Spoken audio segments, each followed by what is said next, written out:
오늘 히브리서 공부하고 있죠. 히브리서 5번째 시간인데, 오늘은 지난 시간에 이어서 히브리서 2장 10절로부터 18절까지 공부를 하도록 하겠습니다. 자, 먼저 2장 10절로부터 18절까지 읽겠습니다. 만물을 자신을 위하여 또 자신에 의하여 존재하게 하신 그분께서 많은 아들들을 영광에 들어가게 하시려고 고난을 통하여 그들의 구원의 대장을 온전케 하신 것은 당연하도다. 거룩하게 하시는 분과 거룩하게 된 사람들이 모두 한 분으로부터 나왔으니 그러므로 주께서 그들을 형제라 부르기를 부끄러워 아니하시고 말씀하시기를 내가 주의 이름을 내 형제들에게 선포하고 교회 가운데서 주를 찬송하리이다 하셨으며, 또다시 내가 주를 신뢰하리라 하시고 또다시 보라 나와 하나님께서 내게 주신 자녀들이라고 하셨느니라.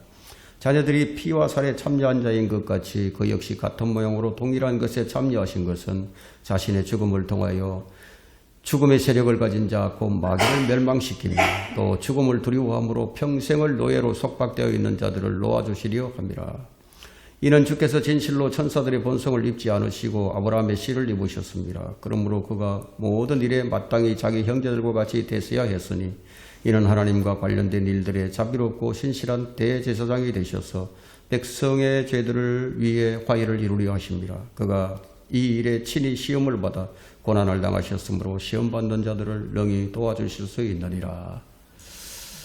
자, 오늘 이게 공부할 주제는 예수님께서 마귀를 멸망시키는 방법, 이런 주제가 되겠습니다. 자, 우리가 히브리서를 공부하고 있는데, 히브리서는 무엇을 나타내고자 하느냐? 예수 그리스도의 위치, 현재 위치가 무엇이냐? 또 예수 그리스도가 어떤 분이신가? 예수 그리스도의 본질을 규명해 나갈 때 단순히 천사나 다른 어떤 존재와 비교할 수 없는 분이시다. 이런 얘기를 우리가 듣게 됩니다.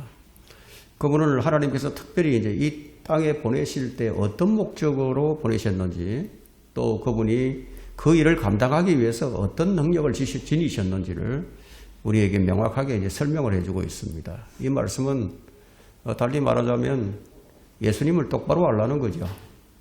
똑바로 알고 똑바로 믿으라는 얘기입니다. 그 10절을 보니까 만물을 자신을 위하여 또 자신에 의하여 존재하게 하신 그분께 많은 아들들을 영광에 들어가게 하시려고 고난을 통하여 그들의 구원의 대장을 온전하게 하신 것은 당연하도다. 하나님께서 이렇게 하신 것이 당연하다, 이렇게 말씀하고 있는데, 이 구절은 왜 하나님께서 아들을 이 땅에 보내셔서 고난을 받게 하셨는가, 그것을 설명을 합니다. 그 당시 사람들은 왜 하나님의 아들이 십자가형을 받고 저주가 되어서 죽어야 했는가? 이 부분이 풀 수 없는 참 의문이었습니다. 지금도 이것은 마찬가지죠.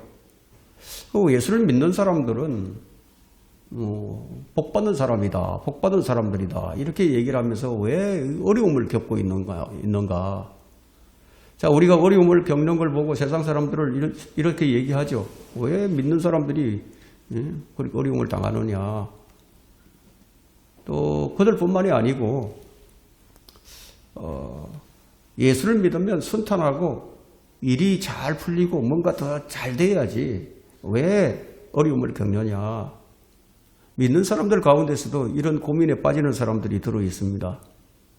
아니, 내가 예수님을 믿는데 남들이 보기에도 좀 번듯하게 그렇게 보여야지, 그래야 예수님이 전해지지. 이렇게 어려움을 겪고서야 어떻게 예수님이 전해지겠는가. 많은 사람들이 그런 의문을 가지고 살아갑니다. 그러나 여기 보니까 예수님을 이 땅에 보내신 목적이 뭐예요? 그분이 고난을 통해서 영광을 받게 하심으로써 그분을 따르는 그분의 사람들도 고난을 통해서 영광을 받게 하시려는 것이 목적이다, 이렇게 이제 설명을 합니다. 이 땅에는 많은 사람이 있지만요, 모두가 다 하나님의 아들이 아니죠. 그죠? 이 세상에 많은 사람들이 있지만 근데 하나님의 아들들만이 영광에 들어갑니다. 그 이유는 하나님의 아들들만이 예수 그리스도를 그들의 구원의 대장으로 신뢰했기 때문입니다. 구원의 대장으로. 예수 그리스도께서는 모든 사람을 위해서 피를 흘리셨지만 모든 사람이 구원받는 것은 아닙니다. 그분을 구주로 믿는 사람들만이 구원을 받죠. 그래서 오늘 본문에는 영광으로 들어가는 사람들을 가리켜서 아들들로 묘사를 하고 있습니다. 아들들. 즉 하나님께서는 예수 그리스도를 믿는 사람들을 아들들로 삼으신 후에 그들을 영광으로 들어가게 하신다는 거예요. 그럼 왜 예수님께서 온전하게 되신 것이 고난을 통해서라고 말을 하고 있는가 하는 거예요. 원래 예수님은 하나님이시고 온전하신 분인데, 자, 그럼 여기서 이제 온전하다, 퍼펙트하다, 온전하다 이 말은 무엇을 의미합니까? 본문에서는 예수 그리스도께서 온전하게 되셨다는 것은 예수님께서 죽음으로 구원을 완성하셨다는 그런 의미가 됩니다. 자, 이것은 히브리서 5장 8절과 9절에서 확인할 수 있는데요. 거기서는 뭐라고 얘기하느냐 하면 5장 8절과 9절에서 그가 아들이면서도 고난받는 일들로 순종을 배워서 온전하게 되심으로 자기에게 순종하는 모든 사람에게 영원한 구원의 근원이 되셨고, 그리고 예수님께서 온전하게 되시기 위해서 고난받는 일로 순종을 배워야 했다는 거예요. 이것은 그분께서 단지 죽으시는 것뿐만이 아니고 모든 고난, 모든 유혹, 인간적인 모든 시험을 다 이기셨다는 그런 의미예요. 고난을 모르는 사람이 야, 내가 너의 고통을 안다 이렇게 얘기할 수 있겠어요? 그 고난을 알지 못하는 사람이 그런 얘기하면 마음에 착 와닿질 않죠. 그래서 이제 어려움을 겪은 사람. 그래서 주님께서는 우리가 받을 고난을 다 받으셨기 때문에 그래서 내가 너의 고통을 안다. 이런 말씀을 하실 수 있는 거예요. 본인이 다 겪어봤으니까 얼마나 잘 이해를 하고 있겠습니까? 아픔을 겪어본 사람이 그 아픔을 이해하는 겁니다. 아파보지 않은 사람이 그 상대방의 아픔을 어떻게 알겠습니까? 여기 구원의 대장이라고 예수님을 말씀하고 있는데, 구원의 대장. 그러면 대장이다, 대장. 대장은 우두머리를 얘기하는 거죠. 예수님은 우두머리예요. 우리 구원의 우두머리고요. 또한 교회의 우두머리죠. 교회의 머리시단 말이에요. 그러나 여기에는 또 하나의 의미가 있는데, 우리가 나중에 이제 뒤에서 다룰 것이지만 히브리서 3장과 4장에서 출애굽 때의 상황을 재림의 상황과 연결지으면서 출애굽 때 이스라엘이 여호수아를 대장을 삼아서 여호수아를 따라서 안식의 땅으로 들어갔듯이 미래에도 다시 한번 이들은 예수라는 이 대장을 따라서 안식의 땅으로 들어갈 것임을 설명을 하고 있습니다. 이런 것을 볼 때 이 역사가 참 반복되고 있구나 이런 것을 알 수가 있죠. 문맥적으로 구원의 대장은 마지막 날들을 사는 히브리인들에게 적용을 할 때 그들의 구원의 대장은 이제 안식의 땅, 그러니까 천년왕국으로 인도하시는 그들의 대장인데 그 대장이 바로 예수 그리스도가 될 것이다. 그것을 얘기합니다. 예수 그리스도는 여호수아가 했던 대로 전쟁을 통해서 전쟁을 승리로 이끄시는 대장으로서 팔레스타인 땅을 차지하실 것이라고 3장과 4장에서 이제 서술을 합니다. 자, 11절을 한번 보겠습니다. 거룩하게 하시는 분과, 거룩하게 하시는 분이 누구예요? 예수님이시죠. 거룩하게 하시는 분과 거룩하게 된 사람들이 모두 한 분으로부터 나왔으니, 모두 한 분, 아버지로부터 나왔다는 거예요. 그러므로 주께서 그들을 형제라 부르기를 부끄러워하지 아니하시고, 우리가 같은 하나님께로부터 나왔으니까 우리를 형제라고 부르는 것을 부끄러워하지 않는다. 그 말씀이에요. 여기 이제 거룩하게 하시는 분 이렇게 되어 있는데, 이 거룩하게 하시는 분은 여러분 하나님이 아니고 아버지 하나님이 아니고 성자 하나님이십니다. 성자 아들 하나님이 우리를 거룩하게 하십니다. 그리고 거룩하게 된 사람들은 구원받은 성도들이죠. 이 모두 한 분은 성부 하나님이에요. 성부 하나님, 아버지 하나님께서 나왔기 때문이다. 그리고 구원주나 구원받는 사람이나 모두 한 근원에서 나왔는데 한 아버지 밑에서 나왔다. 이걸 얘기합니다. 예. 자, 우리는 조금 좀 철학해 보이는 사람과 또 이제 함께 앉아 있거나 또 함께 식사를 하게 되면 이 사람들이 어떻게 얘기합니까? 그걸 보고 어떻게 저런 사람들과 같이 어울릴 수 있느냐, 뭐 이런 얘기를 하게 되죠. 백인교회가 그랬습니다. 백인교회, 백인들만이 가는 교회. 그 교회에 흑인들이 딱 들어가면은 그 문전에서 쫓아냈어요. 들어오지 못하게 했습니다. 근데 여러분 이제 잘 아는 간디가 이 때문에 예수를 믿기를 거부했습니다. 간디가 흑인이잖아요. 예. 그러니까 예수님께서는 세리들과 죄인들과 함께 식사하시는 모습을 보여주셨어요. 부끄러워하지 않으셨어요. 근데 그것을 본 바리새인들이 흉을 봤죠. 흉을 봤어요. 인간이란 존재는 자기 그 어떤 신분을 가지고 자신을 좀 업그레이드 하려는 그런 성향이 있어요.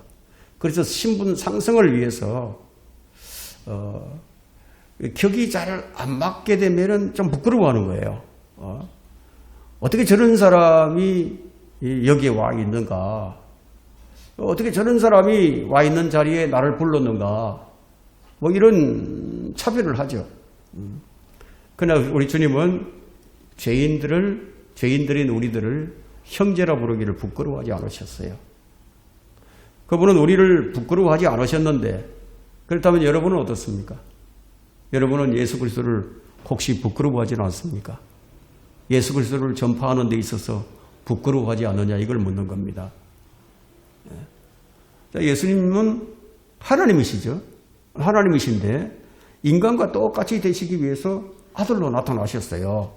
아들로 나타나는데 우리가 히브리서 1장 5절에서 공부했죠. 너는 내 아들이라. 오늘 내가 너를 낳았노라. 그래서 예수님은 성령으로 잉태되셔가지고 첫 번째로 태어나신 첫 아들이에요. 그래서 하나님에게서 난 다른 아들들과 우리 형제가 되신 거예요. 그럼 예수 그리스도와 그분의 성도들과의 관계는 그렇다고 해서 여기서 끝나는 것이 아닙니다. 우리 13절에서 보니까 나와 하나님께서 내게 주신 자녀들이라고 하셨느니라고 되어 있죠. 자, 하나님께서 내게 주신 자들이라. 이제 이 말이 의미가 뭐냐? 하나님께서는 우리를 예수 그리스도의 무엇이 되게 하셨다? 신부가 되게 하셨다. 신부가. 그래서 에베소서 5장 30절에는 우리는 그분의 몸과 살과 뼈의 지체들이에요. 우리가 그분의 몸을 형성하는 자들이고요. 형성을 하고 있는 자들이다. 그래서 12절과 13절에 한번 봅니다. 말씀하시기를 내가 주의 이름을 내 형제들에게 선포하고, 여기 교회가 나와요. 교회. 그죠? 예. 교회 가운데서 주를 찬송하리이다 하셨으며, 또다시 내가 주를 신뢰하리라 하시고, 또다시 보라 나와 하나님께서 내게 주신 자녀들이라고 하셨느니라. 예. 히브리서 기자는 구약의 해박한 지식을 가지고 있는 구약의 그 해박한 지식을 가지고서 시편 22편과 이사야 8장 17절과 18절을 인용을 하면서 이제 구약의 지식이 있는, 구약에 관해서 많은 지식을 가진 이 히브리인들에게 예수 그리스도가 어떤 분이신가, 그것을 설명하는 거예요. 그걸 알려주는 겁니다. 그 시편 22편은 예수 그리스도의 십자가를 묘사하고 있죠. 그분이 십자가에 달리실 것을 묘사하고 있는데, 그 마지막 부분에 보면은요, 한 씨를 언급하는 것이 나와요. 시편 22편 마지막 부분에 한 씨가 그를 섬길 것이요, 그것이 주께 한 세대로 여겨지리라. 그들이 와서 태어날 한 백성을 위한 그의 의를 선포하리니 이는 그가 이것을 행하셨습니다 하고 이게 마지막 30절과 31절이 그렇게 기록이 있습니다. 이것은 무엇을 의미하느냐면 새로운 출생을 가리키는 거거든요. 거듭남에 대한 말씀이에요. 바로 이 말씀이 기록되어 있기 때문에 예수님께서는 니고데모에게 이런 말씀을 하셨죠. 너는 이스라엘의 선생이면서도 그것도 모르느냐 이런 책망을 하셨어요. 야, 너는 어떻게 거듭남이라는 것도 잘 모르고 있느냐 이런 말씀을 하신 것이 바로 이 말씀 때문입니다. 새롭게 태어날 백성이 있다 이거예요. 그래서 히브리서 2장 12절은 예수 그리스도의 죽으심을 통해서 나타나게 될 새로운 백성을 가리킵니다. 즉 성령으로 태어난 예수 그리스도의 형제들이 된 그분의 성도들인 교회를 얘기하는 거예요. 교회. 그래서 13절에서 또다시라고 해요. 또다시라고 하며 교회 이후에 있을 한 자녀들을 또 언급하는 거예요. 교회 이후에 뭐가 있겠습니까? 그래서 또다시 내가 주를 신뢰하리라 하시고 또다시 보라 나와 하나님께서 내게 주신 자녀들이라고 하셨는데, 자, 이 구절은 이제 이사야 8장 17절과 18절의 구절을 인용한 구절인데 이것은 이스라엘로 한정이 됩니다. 그래서 우리가 12절과 13절은 교회 시대 이후에 있을 야곱의 고난의 때, 즉 대환란 때에 있게 될 또 다른 자녀들을 언급하신 말씀이에요. 자, 이런 부분들이 참 심오한 내용인데 이것을 제대로 구분해서 제대로 해석을 하는 그런 목사들이 별로 없단 말이에요. 그 다음에 이제 14절부터 이제 18절을 무엇을 나타내느냐 하면 성육신의 필요성을 나타냅니다. 하나님의 인자, 하나님이 인자가 되셨다. 하나님이 사람의 아들로 오셨다. 우리와 같은 혈과 육을 입고 오셨다. 그것을 설명하고 있죠. 그리고 그 목적이 무엇인지 15절에서 설명을 하고 있습니다. 왜 그분이 혈과 육을 입고 오셔야 했느냐? 왜 하나님이 사람의 아들이 되셔야 했느냐? 이걸 15절에서 설명하는데 또 죽음을 두려워함으로 평생을 노예로 속박되어 있는 자들을 놓아주려 하며, 이것이 가장 위대한 목적이죠. 그죠? 이런 목적을 위해서 예수님께서 오신 거예요. 하나님이 인자가 되신 겁니다. 자, 우리가 예수님이 이제 인자, 사람의 아들로 불릴 때는 그 호칭이 어디에 연관이 되어 있느냐? 그 호칭은 언제나 땅과 연관이 되어 있습니다. 하늘에서 그분이 인자라고 불리지 않아요. 땅에서 인자로 불립니다. 그래서 히브리서 2장 5절로부터 8절에서 우리는 이제 아담에게 주신 이제 유업을 볼 수가 있었어요. 그리고 예수 그리스도께서 땅을 유업으로 받기 위해서 아담처럼 인간의 모습을 입고 오셔야 함을 우리가 또 보았습니다. 그러면 이 땅은 이사야 45장 18절을 보면은 이렇게 말씀하고 있거든요. 땅은 사람이 거주하도록 조성하셨다고 말씀합니다. 야, 땅이 사람이 거주하도록 조성하셨다. 사람을 위해서 땅을 만드셨다는 거예요, 말하자면. 그렇다면 예수님께서 인자로 오셨다. 인자로 오셔서 무엇을 하시고요? 땅을 차지해야죠. 땅을 차지하기 위해서 인자로 오신 거예요. 그러므로 예수님을 가리켜서 우리가 인자로 부를 때는 그래서 그분이 왕이심이 강조되는 거예요. 왕. 그래서 8절까지의 본문이 아담에게 주어진 왕권을 설명하고, 그리고 9절부터 펼쳐지고 있는 이 본문은 예수 그리스도께서 앞으로 차지하게 되실 땅의 유업을 다루고 있는 것을 보는 겁니다. 자, 그분은 인간의 몸을 입고 오셔서 영광을 얻기 이전에 고난을 당하셔야 했다. 죽으셔야만 했다는 겁니다. 그래서 히브리서에는 본문과 같이 그리스도의 고난과 죽음을 다루는 부분이 여러 곳에서 등장을 하는 것을 볼 수 있습니다. 히브리서 5장 7절로부터 9절에서, 그리고 히브리서 13장 10절로부터 14절에서도 볼 수 있는데요. 이제 우리가 다루게 될 정말 중요한 구절이 있는데 이것이 무엇이냐? 14절에 보니까 자녀들이 피와 살에 참여한 자인 것 같이 그 역시 같은 모양으로 동일한 것에 참여하신 것은 자신의 죽음을 통하여 죽음의 세력을 가진 자 곧 마귀를 멸망시키며 완전하신 예수님이, 완전하신 예수님은 자녀들과 똑같이 피와 살에 참여하셨다요. 피와 살에. 그렇게 하신 목적이 죽음의 세력을 잡고 있는 마귀를 멸망시키기 위함이라고 얘기를 하죠. 이건 죽음으로서 죽음을 멸한다는 이런 공식이 성립을 합니다. 죽음으로서 죽음을 이긴다. 누구나 죽음을 두려워하죠. 그럼 죽으면 어떻게 되느냐. 이게 걱정입니다, 사람들이. 그럼 왜 죽음을 두려워하죠? 죽음을 알기 때문에 두려워하는 거예요. 죽음을 모르면 죽음 두려워하지 않아요. 여러분, 어린 아기들이 죽음 두려워하는 거 봤어요? 죽음 두려워하지 않아요. 그럼 죽음을 두려워하는 그 자체는 뭐냐? 이미 죽음의 노예가 되어 있다는 사실을 우리에게 보여주는 겁니다. 그 사탄은 죽음의 권세를 가진 자로서 끊임없이 누구를 겁박하죠? 우리를 겁박하는 존재예요.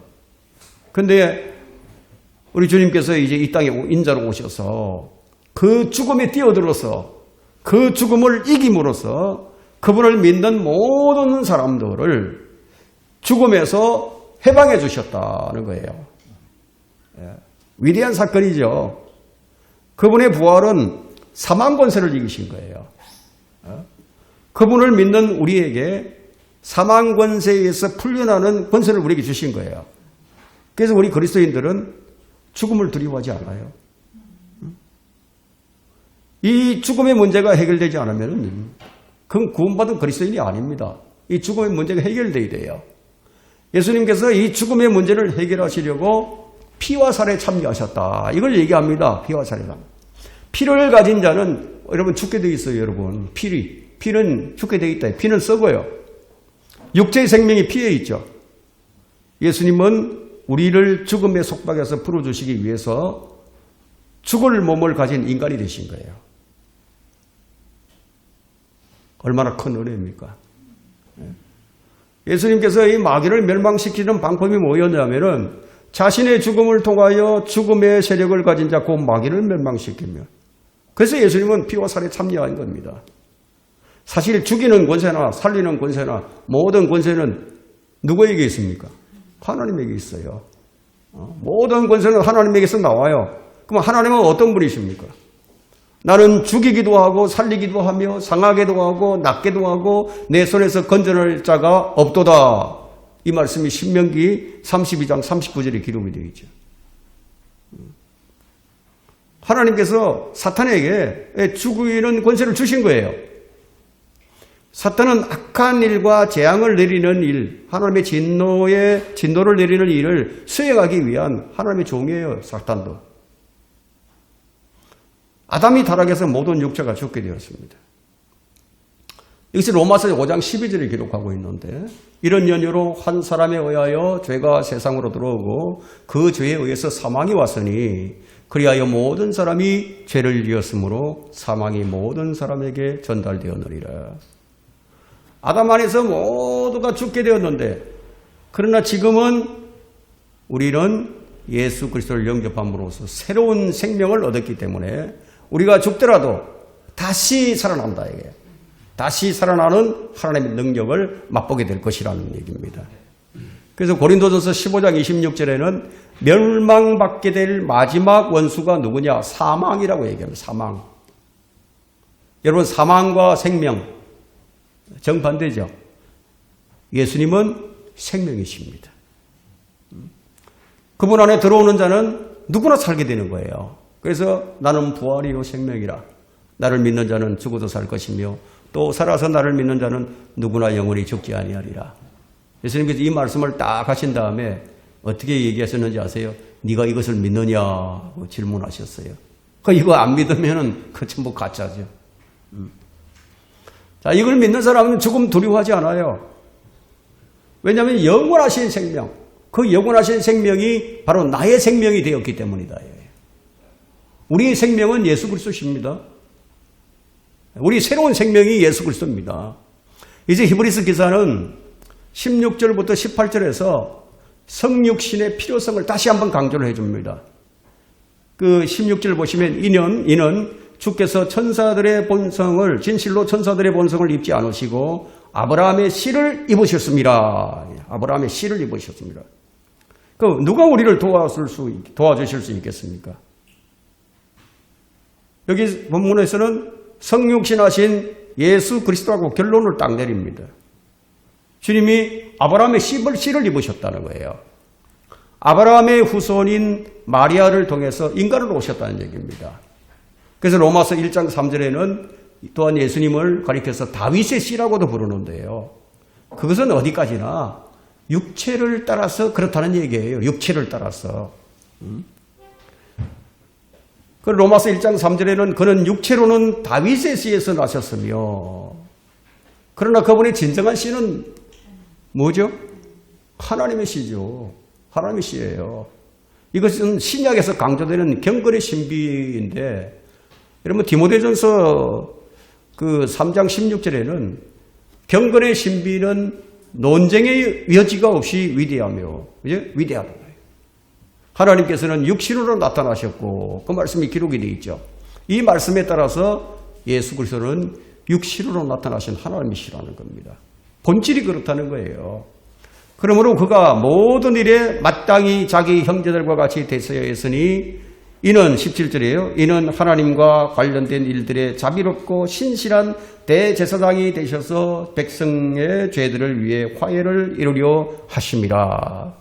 히브리인들은 대제사장의 속죄가 뭐냐 이런 얘기를 하면 금방 알아들어요. 금방 알아듣습니다. 왜냐하면 그들은 제사장의 나라잖아요. 속죄일이 되면은 대제사장이 피를 가지고 지성소에 들어가서 백성을 위해서 자기 죄를 위해서 속죄를 해야 그 백성들의 죄가 다 용서가 되는 거예요. 그 사실을 다 알고 있어요. 그래서 지금도 그들은 무엇을 하고 있죠? 성전을 짓는 것이 그들의 영혼이 되어 있습니다. 그래서 제3성전을 건축하기 위해서 준비가 다 되어 있는 상태죠. 이스라엘은. 그들이 지금 뭘 기다리고 있습니까? 성전 예배를 기다리고 있는 거예요. 그들은 지금 성전이 없으니까 예배를 못 드려요. 그럼 여기 이제 형제들이란, 그럼 여기서 나오는 형제들이란 기본적으로 히브리인들을 가리킵니다. 그러나 12절과 13절에서 차례로 교회와 히브리인들을 말하는 것으로 볼 때 이 16절에 나타난 아브라함의 씨는 교회와 히브리인들 모두에 해당되는 말씀으로 보아도 무방합니다. 왜냐하면 갈라디아서 3장 29절에서 그리스도인들이 아브라함의 씨, 영적으로 아브라함의 씨가 된다고 얘기합니다. 그러나 육체적으로는 아브라함의 씨는 유대인들이죠.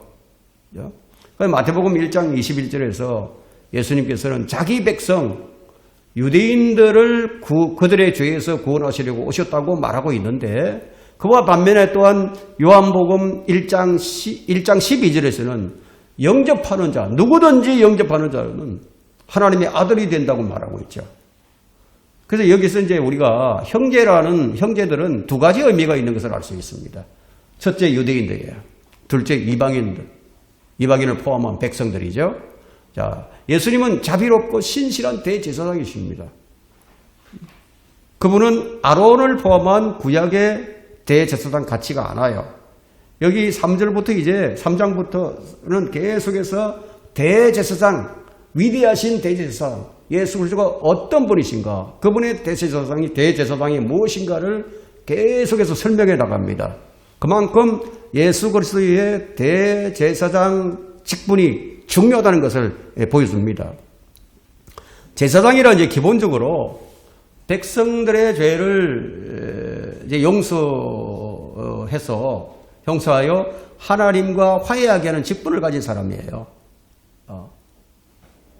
하나님과 화해하려면 죄가 있으면 안 되겠죠. 그 죄가 용서받아야 되는데 그 일을 하는 자가 누구냐? 제사장이죠. 예수님께서 바로 이런 일들을 하셨는데 구약의 대제사장들이 하지 못했던 완전한 구원을 이루는 거예요. 완전한 구원. 화해라는 말은 적대관계를 청산하고 호전되는 것을 의미하는데 하나님께서는 죄인들인 우리들을 향한 이 진노를 돌이키시고 우리를 받아주셨어요. 예수님께서 그것이 중보자가 되셔서 하나님과 우리 죄인들 사이에 중보자가 되어 주셔서 우리를 구원해 주신 겁니다. 그래서 18절에서는 이렇게 얘기합니다. 그가 이 일에 친히 시험을 받아 고난을 당하셨으므로 시험받는 자들을 능히 도와줄 수 있느니라. 우리가 이 구절은 정말 꼭 붙들어야 할 말씀입니다. 왜냐하면 그리스도인들도 순간순간 시험을 당하죠. 고난을 겪습니다. 자, 이 말씀은 고난과 시험을 당할 때 주님을 신뢰하는 자들에게 매우 큰 위로가 되고 큰 힘이 되는 말씀이죠. 예수님은 우리가 겪은 모든 시험을 다 당하셨기 때문에 고난받는 우리의 마음을 헤아릴 수가 있는 거예요. 이런 사실은 히브리서 4장 15절에서도 다시 한번 밝혀주는데 주님은 많은 고난을 겪으셨습니다. 그분의 백성으로부터 거절당하셨죠. 주님은 이 땅에 계실 때 누우실 만한 집도 없었어요. 집도 안 가졌었어요. 주님이 광야에서 받은 그 시험은 사람이 받게 될 모든 시험을 다 포함한 시험입니다. 그것이 바로 뭐냐? 육신의 정욕과 안목의 정욕과 생의 자랑이죠. 요한일서 2장 15절에서 말씀하고 있는 그 시험인데, 그러나 십자가에서 죽으심은 가장 큰 고통이었습니다.